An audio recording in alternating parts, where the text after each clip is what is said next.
In the adjoining figure, ABCD is a parallelogram. 2 points P and Q lies on the diagonal BD such that this DP equal to BQ. DP that is equal to BQ given to us.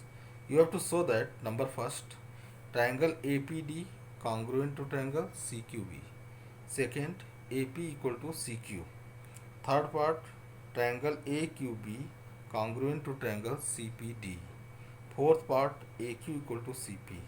Fifth part is that APCQ is a parallelogram. How can you solve this problem?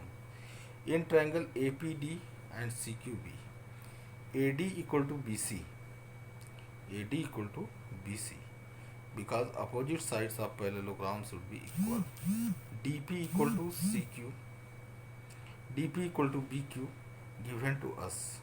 Angle ADP equal to angle CBQ. This angle ADP equal to angle CBQ because of alternate interior angles. So these alternate interior angles are equal. This implies that triangle ADP congruent to triangle CQP, that is by SAS rule of congruency. Now AP equal to CP, AP equal to CQ by CPCT. Now third part.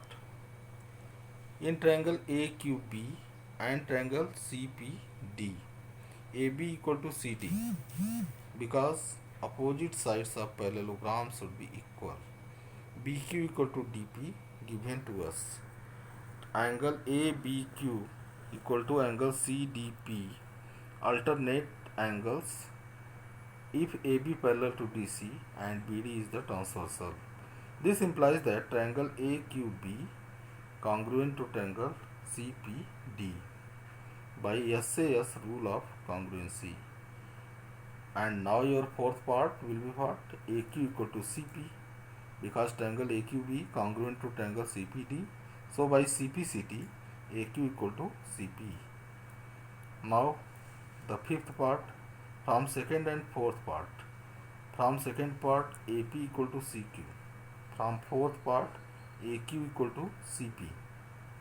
Thus in quadrilateral APCQ, each pair of opposite sides are equal and therefore APCQ is a parallelogram.